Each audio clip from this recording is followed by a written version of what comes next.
stylish one. Handcuffing her hands to the banister. Dressed in his gifted skin clothing. Fitting as if it were store-bought. His fuzzy ribbons at a fortune. Hungry enough for the last His meal. templates are hard in a curved cage. Drilling holes in the welcome mat. You are domestically inclined and will make a good wife. 201. Face is close enough to blow smoke into. In the daytime television plays up in here. She watches it while he watches her. Ironing board shouldn't have legs, and iron shouldn't have hot plates, and electric cords shouldn't exist. It's horrible to have a nice place to sleep, and even worse with a warm body in bed. Living standards don't include safety from the inside. Property value should be based on bloodshed, or at least the echoing passivity she emits. Life in a case should be easier if she's never seen the sun. Department store curtains are her future executioners. Her neck bends accordingly for every head clap, and the hair up there is draining from untouching the sun. The necklace is a reward for sweeping her hands from her arms. It wears her through the seat stains a bland kitchen light tan. Its opal crack to shape the pleats his face makes with a chain yanks when her hand aches from pulling their pants across his papered all stage. A frail curtain wrapped around his mock net hands where he watched descend and from her tightrope skin. A rolling pin and an apron is all Grandma had to ward off imperialism. Wax legs, tax benefits, tag team vaccine.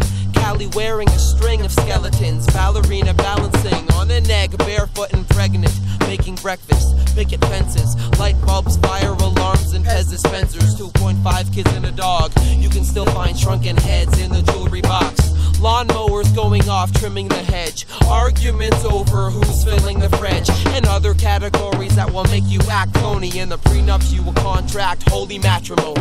His head is a base for the facial expression. He dances her lip crystal strings. He wraps himself up in a warm pepper cord and yo-yos her waist with his tongue. His head is a base for the facial expression. He dances her lip crystal strings. He wraps himself up in a warm pepper cord and yo-yos her waist with his tongue. Domestic life, getting settled in no time.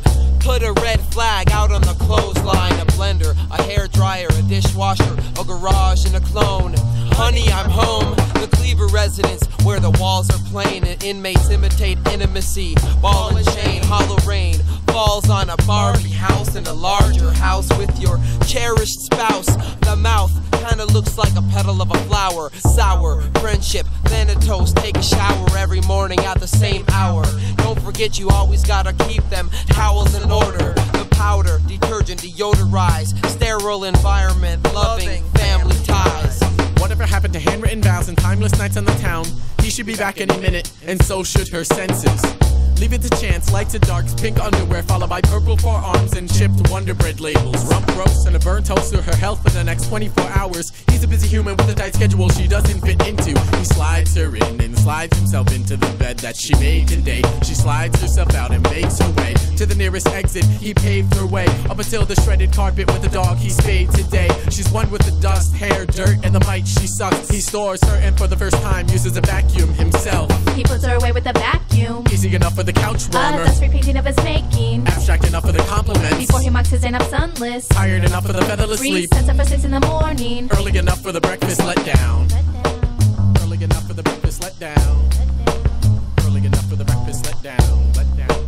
Early enough for the breakfast letdown. Early enough for the breakfast letdown.